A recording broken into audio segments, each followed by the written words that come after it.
Bom dia a todos. Para quem não me conhece, meu nome é Vitor e vou fazer uma aula hoje sobre o tema hidrocefalia, hipertensão licórica e pseudotumores, principalmente. Bom, os objetivos dessa aula, primeiramente, é dar uma relembrada na anatomia do sistema ventricular, identificar os sinais radiológicos de hidrocefalia hipertensiva, que é uma urgência neurológica, saber a diferença entre uma hidrocefalia comunicante e uma não comunicante, reconhecer os achados radiológicos relacionados à hidrocefalia de pressão normal, o pseudotumor cerebral e a síndrome de hipotensão licórica, são outras entidades aí dentro desses distúrbios relacionados ao manejo do líquor, e ter ciência do papel da imagem pré- e pós-operatória no contexto de hidrocefalia. Vou dar alguns exemplos.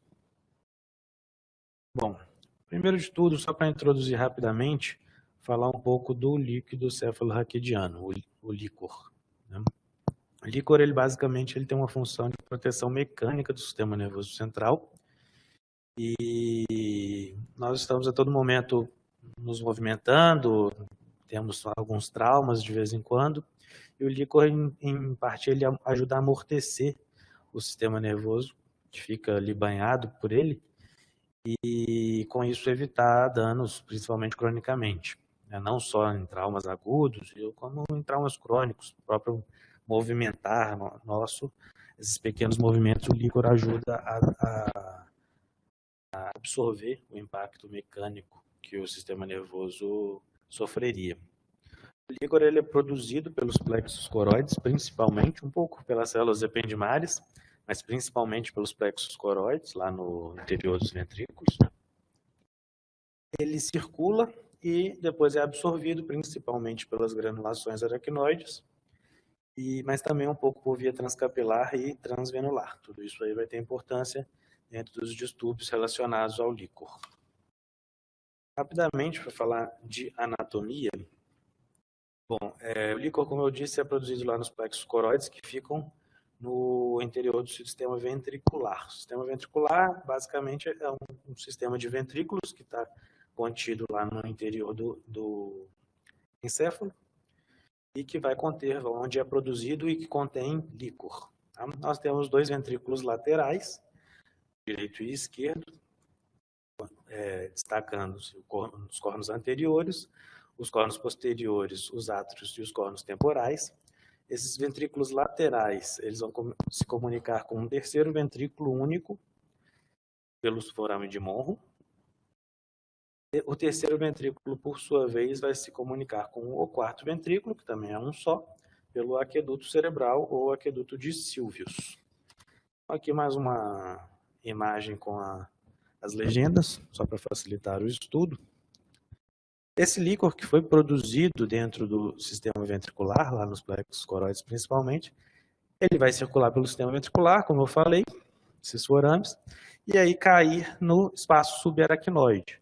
Então são dois espaços, sistemas diferentes, mas porém que contêm o mesmo conteúdo, que é o líquor. Né? O espaço subaracnoide é aquele espaço que contém os sulcos encefálicos, as fissuras e as cisternas cerebrais. Não é o objetivo ficar relembrando a anatomia das cisternas cerebrais, mas deixei uma imagem para facilitar o estudo. O marco anatômico, os marcos anatômicos que separam o sistema ventricular do espaço subaracnoide são esses aí, os forames de Luschka e de Magendie. Então, lembrar que forames de Luschka são dois, eles são laterais, então tem direito e esquerdo, direito e esquerdo, isso. E forame de Magendie é um forame medial, na linha mediana. Tá? Então, esses marcos anatômicos, esses forames, eles vão separar o que é sistema ventricular do que é espaço subaracnoide. Os dois contêm líquor, porém são sistemas diferentes. Rapidamente, relembrando a anatomia normal, para que depois a gente possa estudar o patológico, o sistema ventricular, em geral, ele não chama grande atenção num exame do crânio. Lembrar que nós temos dois ventrículos laterais. Vou falar mais para frente de tamanho, de medidas, mas, entretanto, eles não chamam atenção. Eles são relativamente simétricos, né? Tem o direito e o esquerdo, Às vezes acontece de ter uma pequena assimetria, não é nenhum pecado, mas, em geral, é isso. O terceiro ventrículo, por sua vez, ele fica centrado, também não tem grande, não chama atenção o tamanho dele. Vamos lembrar aqui, os cornos temporais dos ventrículos laterais, em geral, eles encontram-se colabados no paciente normal, nas pessoas em geral. Quando ele dilata, pode se chamar atenção para talvez um estado patológico. Lembrar também da relação do aqueduto cerebral com as estruturas adjacentes. Então, temos ali a pineal, temos a placa quadrigeminal, temos qualquer lesão nessa região pode vir a comprimir o aqueduto cerebral, então facilmente levar ao distúrbio da passagem do líquor por aí. O quarto ventrículo, por sua vez, vai estar lá na fossa posterior, vai estar, também não chama grande atenção, ele é relativamente pequeno e centrado. Qualquer lesão dessa região, do cerebelo, do verme, da própria ponte, pode vir a levar a uma compressão do quarto ventrículo. Outra coisa muito importante de se lembrar é que o líquor ele não está simplesmente boiando em volta do sistema nervoso central e do sistema ventricular. Ele tem um certo caminho de fluxo. Ele é produzido lá dentro do sistema ventricular, nos plexos coroides, que estão contidos principalmente nos átrios ventriculares, nos cornos posteriores, no terceiro ventrículo e no quarto ventrículo. O líquor que é produzido nos ventrículos laterais, ele passa ao terceiro ventrículo pelo forame de Monro, por sua vez vai passar pelo aqueduto cerebral ou de Sylvius para o quarto ventrículo, vai deixar o sistema ventricular e cair no espaço subaracnoide para, enfim, ser absorvido, principalmente nas granulações aracnoides, cai nos seios durais, por sua vez na circulação venosa. Então, esse caminho que o líquor percorre é muito importante de ser entendido, porque qualquer obstrução vai gerar um distúrbio dependendo de onde ela está localizada. Bem, começar a entrar no tema em si, hidrocefalia. O que é hidrocefalia? É simplesmente porque dilatou o ventrículo? Vamos falar um pouco mais sobre isso. Primeiro, uma maneira fácil de observar que o sistema ventricular está aumentado. Óbvio que vai ter casos que claramente vai estar aumentado, óbvio que vai ter casos que claramente está normal. Mas e quando dá dúvida? Uma maneira fácil é utilizar um índice de Evans. O índice de Evans nada mais é do que traçar uma linha aqui no axial, nos cornos anteriores dos ventrículos laterais, ao nível do forame de Monro, e uma linha pegando o maior diâmetro da tábua interna da calota craniana. Divide um sobre outro, o normal é que esteja menor que 0,3. Se estiver maior, é porque o sistema ventricular está de dimensões aumentadas. Outro termo interessante de se comentar aqui nesse contexto é o de dilatação compensatória. Pois bem, o sistema ventricular ele pode estar grande porque existe um problema no manejo do líquor, ou porque está produzindo demais, ou porque tem algum defeito no trajeto, ou porque está absorvendo de menos, ou simplesmente porque o sistema ventricular cresceu porque eu perdi em parênquima. Vamos lembrar que a caixa craniana é um sistema fechado. Então, se eu perco em algum tecido, por exemplo, porque o cérebro atrofiou, seja por conta de uma demência senil, por conta de algum outro processo patológico, ou mesmo por conta de um AVC, tive uma encefalomalácia, eu perdi em parênquima. Aquilo não vai ficar um vácuo ali naquela região. Vai ter que ser ocupada por alguma coisa, e na maior parte das vezes vai ser por líquor. Então, esse seria o conceito de dilatação compensatória. O problema aqui é que o líquor, ele não é a base da patologia. Ele simplesmente ocupou o lugar que foi perdido por algum outro tecido. Tem autores que vão classificar isso aqui como hidrocefalia. Tem autores que falam que isso não é bem uma hidrocefalia, mas sim uma dilatação compensatória. E que a hidrocefalia seria propriamente dita quando se existe algum problema na dinâmica licórica, que é o que eu vou falar agora, para frente. Então vamos lá, a gente já viu o que está normal, como que é a imagem normal, vamos olhar a imagem patológica, né? Então não só o sistema ventricular ele pode estar grande, como a gente pode identificar sinais que aquilo ali está com a pressão aumentada, né? Então, vamos lembrar aqui, lembra que eu comentei que os córneos temporais, geralmente, no paciente normal, eles não aparecem? Se eles começam a aparecer, é porque pode ser que esteja tendo um aprisionamento licórico, algum regime de aumento da pressão ali, ele simplesmente não está mais colabado. O terceiro ventrículo, que tinha aquele aspecto pequeno, com margens bem sutis, agora ele já torna um aspecto mais bojudo, com as margens mais convexas. E a gente pode também começar a ver uma hipoatenuação ao redor do sistema ventricular. Vamos lembrar que as células que revestem o sistema ventricular, elas não são uma membrana puramente impermeável. Se aquilo ali começar a aumentar a pressão, vai começar a vazar, a babar líquor ali pelas células ependimárias, que é o fenômeno que a gente chama de transudação licórica. Ah, mas eu já vi uma coisa muito parecida, que é quando eu tenho microangiopatia, gliose periventricular, e aí fica um aspecto muito parecido na imagem. Sim, realmente o aspecto na imagem é muito parecido. Uma dica para a gente diferenciar o que se aquilo ali é microangiopatia ou se é transudação licórica, é olhar justamente a região dos córneos temporais, dos ventrículos laterais. Essa é uma região que tipicamente não é acometida por microangiopatia. Então, quando a gente vê essa hipoatenuação periventricular nessa região, isso sugere mais que seja transudação licórica.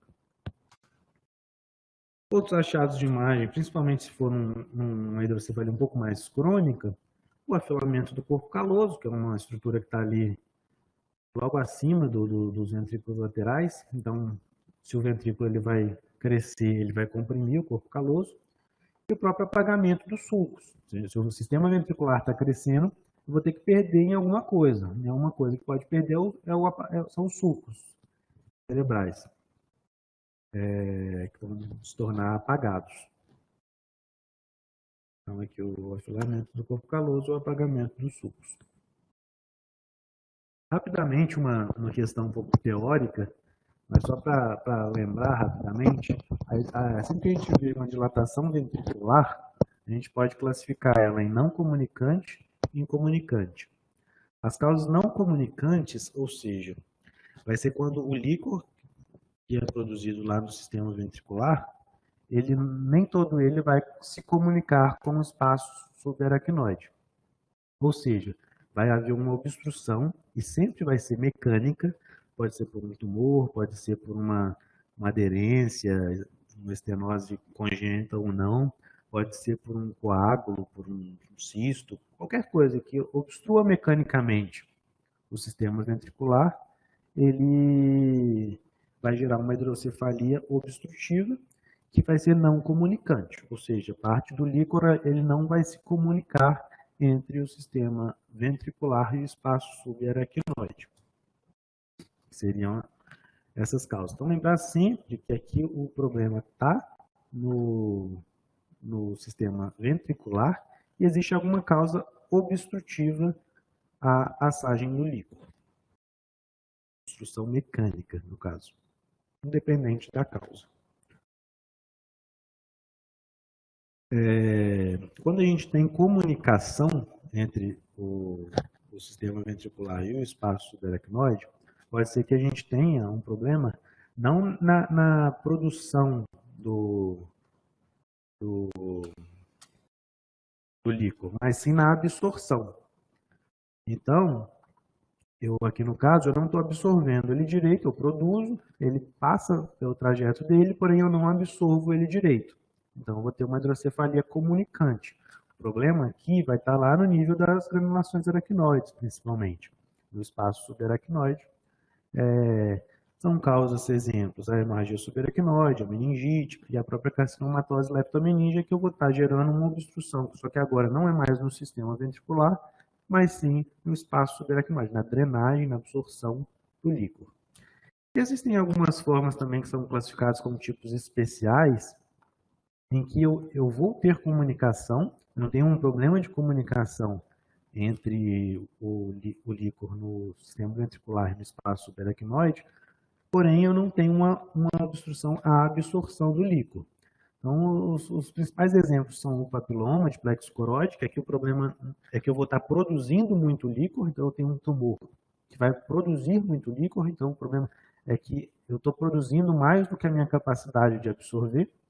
E a hidrocefalia de pressão normal, que não tem uma mecânica, uma patologia muito bem estabelecida. Porém, eu não tenho uma obstrução mecânica que leve a uma hidrocefalia não comunicante. O líquor ele vai estar se comunicando. Tá?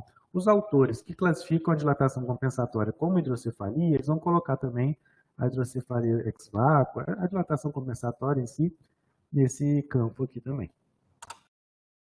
Pois bem, então, para resumir, a hidrocefalia nada mais é do que um desbalanço desse processo do líquor, que é produzido, passa por um trajeto e finalmente é absorvido. Se eu produzo demais, tenho alguma alteração de trajeto, ou absorvo de menos, vai levar a um acúmulo de líquor e, consequentemente, hidrocefalia.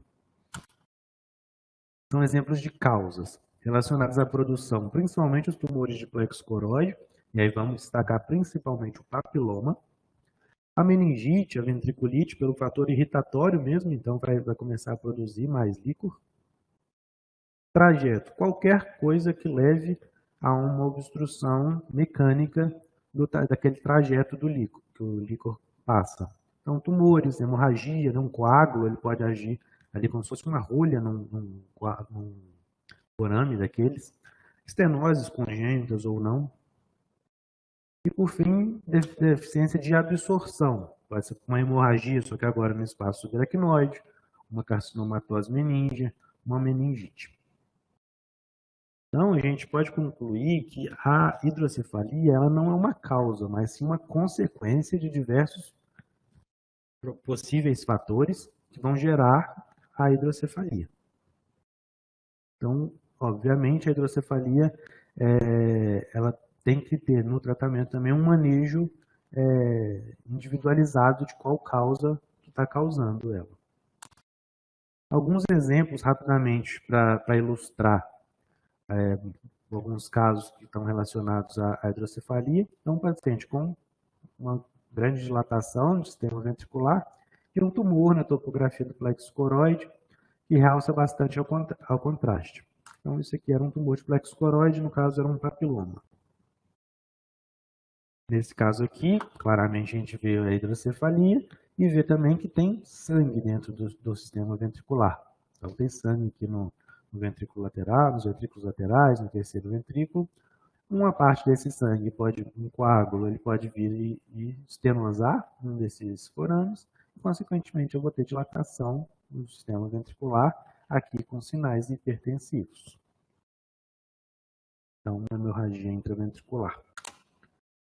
Aqui eu tenho uma hemorragia, uma certa dilatação do sistema ventricular, mas a hemorragia não está bem, principalmente no sistema ventricular, assim, no espaço subaracnoide. Então, vamos lembrar que a hemorragia lá no espaço subaracnoide, ela pode dificultar a drenagem, principalmente dos níveis das granulações aracnoides, e, consequentemente, levar à hidrocefalia. Aqui mais um caso de tumor, só que um tumor agora lá na região da transição do sistema ventricular para o espaço subaracnoide, um tumor com aspecto meio plástico, tem um aspecto até meio clássico, né? Gerando dilatação do sistema ventricular dali para cima. Né? Então, aqui no caso é um ependimoma. Mais um exemplo aqui, o que chama bastante atenção nesse caso é que eu tenho uma pronunciada dilatação dos ventrículos laterais e do terceiro ventrículo, Porém, o quarto ventrículo está relativamente normal. Se eu tenho essa preservação do quarto ventrículo, é porque a obstrução deve estar antes dele, né? Então, ou seja, se a gente examinar direito aqui esse aqueduto cerebral, a gente vai ver que tem uma estenose nele. Então, consequentemente, essa estenose é a causa dessa hidrocefalia. Estenose de aqueduto. Aqui mais um exemplo de uma lesão tumoral hiperdensa na tomografia, bem naquela região do foramen de Monro, e aqui gerando hidrocefalia. Então, é um aspecto clássico do cisto coloide, que é uma lesão benigna, uma lesão que ela por si só não tem grandes problemas. O problema é a região onde ela está, que ela pode gerar uma hidrocefalia aguda, e inclusive está relacionada até com morte súbita, né? Um cisto coloide levando à hidrocefalia.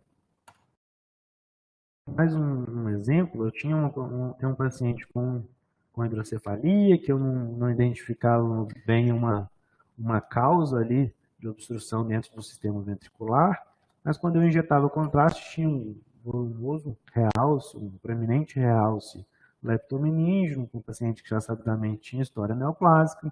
Então, essa aqui era uma carcinomatose meningea que estava dificultando a absorção do líquor lá no espaço subaracnoide, consequentemente levando a uma dilatação ventricular.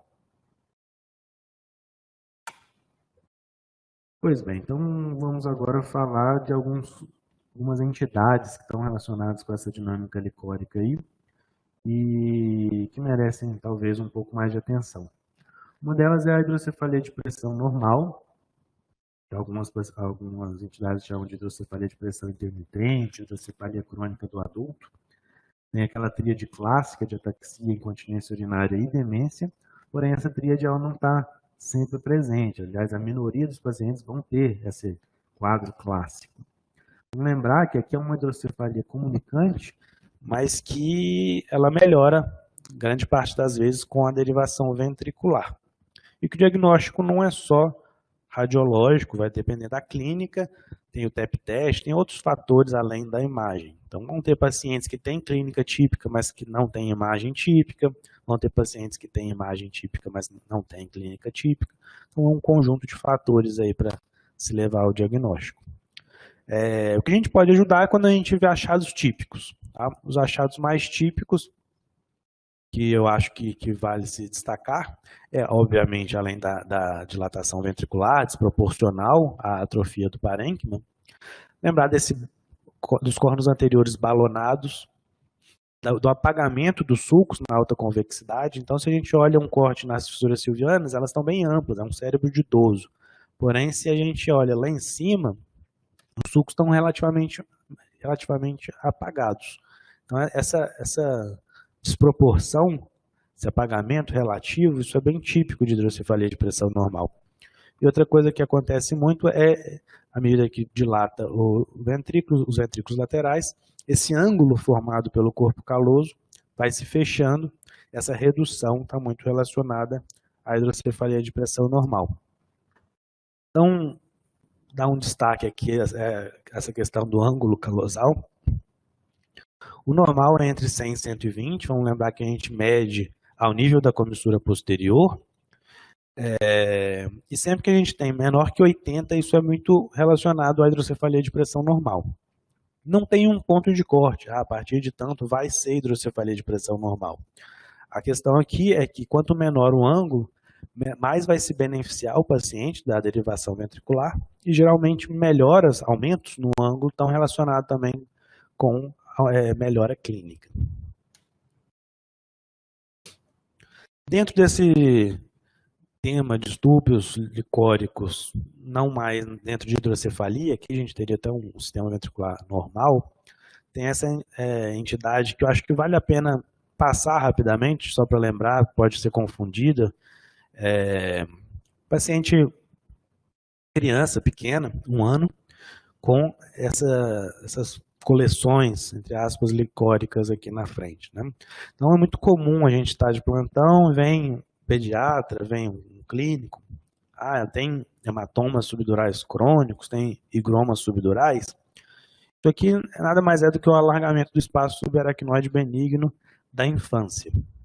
Tá? Isso é normal, um paciente pequeno, 1, 2 anos, e nada mais é do que uma imaturidade ali, né, um desbalanço nesse processo de absorção e que leva a um acúmulo licórico aqui no espaço subaracnoide. A tendência é que isso melhore e não deve ser confundido, obviamente, com hematoma subdural crônico, porque isso aqui é normal. Bom, quase terminando, falar um pouco de tratamento. Um dos tratamentos mais importantes que a gente conheça é a derivação ventricular. A derivação ventricular nada mais é do que colocar um dreno lá dentro do sistema ventricular para criar um pertuito de saída daquele líquor e aliviar a pressão. Então aqui a gente tem um exemplo de um sistema ventricular dilatado no paciente com hemorragia subaracnoide. Quando coloca um dreno lá dentro, o sistema ventricular ele reduziu de tamanho e, consequentemente, a pressão ali diminuiu. Os próprios sulcos começaram a aparecer aqui, nos sinais de que aquela hipertensão intracraniana reduziu. Vamos lembrar, eu coloquei isso sempre, porque sempre tem algum R1, alguém mais novato que vai lá dar um exame e aí pega uma imagem assim. Tá? Então, vamos lembrar que o catéter de derivação ventricular ele é todo fenestrado. Ele não é igual uma mangueira de jardim que só é aberta na ponta. Ele tem vários furinhos no trajeto dele. Então, mesmo que a ponta dele esteja dentro do parênquima, se ele tem um trajeto ali dentro do sistema ventricular, ele vai estar funcionando. Tá? Que o maior problema vai ser a gliósezinha que vai ficar nessa região, mas na questão do funcionamento do catéter, ele vai estar em tese funcionando. Tá? Então, só um detalhe prático que é muito comum vir alguém perguntar, será que ele está drenando, se a ponta está aqui? Não, então ele tem vários furinhos aqui que vão estar funcionando. Outro método para tratamento desse contexto de hidrocefalias é a terceiro-ventriculostomia. A terceiro-ventriculostomia ela tem utilidade para obstruções que vão estar entre o aqueduto cerebral e ali, o trato de saída do sistema ventricular, forame de Luschka e de Magendie. Então vamos supor que eu tenho uma obstrução aqui nessa região, consequentemente o líquor que é produzido aqui no sistema ventricular supratentorial, ele vai ficar aprisionado, vai começar a dilatar. Então o que o neurocirurgião pode fazer? Um pertuito ali no assoalho do terceiro ventrículo, e aí criar uma patência que vai levar com que esse líquor que está aprisionado aqui, consequentemente aumentando a pressão, se comunique com o espaço subaracnoide por uma via não fisiológica. Então vai criar um pertuito para que esse líquor aqui saia e, consequentemente, alivie a pressão ali dentro do sistema ventricular supratentorial. Terceiro ventriculostomia, o neurocirurgião vai entrar endoscopicamente e fazer um pertuito ali no assoalho do terceiro ventrículo. O nosso papel é principalmente no pré-operatório procurar por membranas auxiliares, membranas pré-pontinas, por exemplo, que são causas relativamente frequentes de insucesso de terceiro ventriculostomia. Então, se o neurocirurgião vai lá, cria um pertuito no assoalho do terceiro ventrículo, porém eu tenho uma membrana pré-pontina, aquele pertuito ele não vai funcionar, porque eu tenho uma outra obstrução ali para frente que vai estar limitando essa comunicação com o espaço subaracnoide. Então, eu teria que criar um outro pertuito aqui cirurgicamente por essa membrana pré-pontina. Já no pós-operatório, a nossa função é ver se aquela terceira ventriculostomia está patente. E a gente pode ver se ela está patente visualizando o flow void ali naquela região. O flow void vai indicar que existe fluxo naquele pertuito, ou pelas sequências de fluxo licórico mesmo, avaliar se existe fluxo ali naquela região da terceira ventriculostomia. Bom, saindo desse tema, mas para finalizar, algumas entidades que estão relacionadas com o tema da aula, Imagina uma paciente que chegou com cefaleia no pronto-socorro, foi feito um exame de fundo de olho, tinha um papiledema, foi feito o exame de imagem, então, para avaliar essa hipertensão intracraniana. Nesse exame de imagem, eu não identifiquei nenhum tumor, nem identifiquei uma hidrocefalia. Porém, eu vejo alguns achados que não são comuns. Por exemplo, essa tortuosidade com uma dilatação da bainha licórica aqui em volta dos nervos ópticos, uma célula túrcica alargada e vazia e uma herniação, mesmo que discreta, das tonsilas cerebelares aqui pelo forame magno. Isso nesse contexto, uma paciente principalmente do sexo feminino, jovem, obesa e com cefaleia, é o clássico pseudotumor cerebral. Então, eu tenho uma hipertensão intracraniana, mas eu não tenho um tumor ou algo tumoral, ou mesmo uma hidrocefalia hipertensiva causando aquilo. Então, é um pseudotumor. O pseudotumor ele já foi chamado de hipertensão intracraniana benigna, mas esse termo tende a ser desusado porque muitos pacientes vão ter déficits visuais e até mesmo cegueira, então ela não é tão benigna assim. Nada mais é do que isso que eu falei, sinais e sintomas de hipertensão intracraniana sem a identificação de uma lesão expansiva ou uma hidrocefalia no estudo de imagem. E a epidemiologia mais típica são mulheres de meia idade e obesas, com cefaleia. Vamos lembrar sempre que nesse contexto de pseudotumor deve-se prosseguir a investigação com angiovenosa, angiotomo ou angiorressonância, porque a patologia, principalmente, está principalmente relacionada a déficit de drenagem. Então, vamos procurar por estenoses, seja adquiridas, congênitas, hipoplasia, trombose venosa crônica, granulações aracnoides gigantes, que estejam obstruindo o fluxo, principalmente nos seios transversos e sigmoides. Geralmente, elas são bilaterais. Um outro caso para finalizar agora, um paciente também de sexo feminino, de 35 anos, que tem cefaleia pós múltiplas punções licóricas, independente da causa das punções. Quando a gente olha as imagens, o que chama bastante atenção é que ela tem alguns hematomas subdurais crônicos, ela tem realce paquimeningio difuso, além desses hematomas subdurais, e ela tem um engurgitamento venoso. Destaca-se também um certo rebaixamento da tonsila cerebelar. Então, hematoma subdural, realce paquimeningio, engurgitamento venoso, rebaixamento das tonsilas cerebelares, seria um caso de síndrome de hipotensão licórica. Vamos lembrar que existe um outro achado que não tinha nesse caso aqui, que eu pus para ilustrar, mas só para observar agora, que é o alargamento da glândula hipofisária. Ela é, da mesma forma que tudo isso aqui está sendo puxado, a hipófise também ela teria um aumento na sua altura. Também é um achado clássico dessa síndrome. Bem, a aula era isso. Qualquer dúvida, meu e-mail está aí à disposição. Agradeço.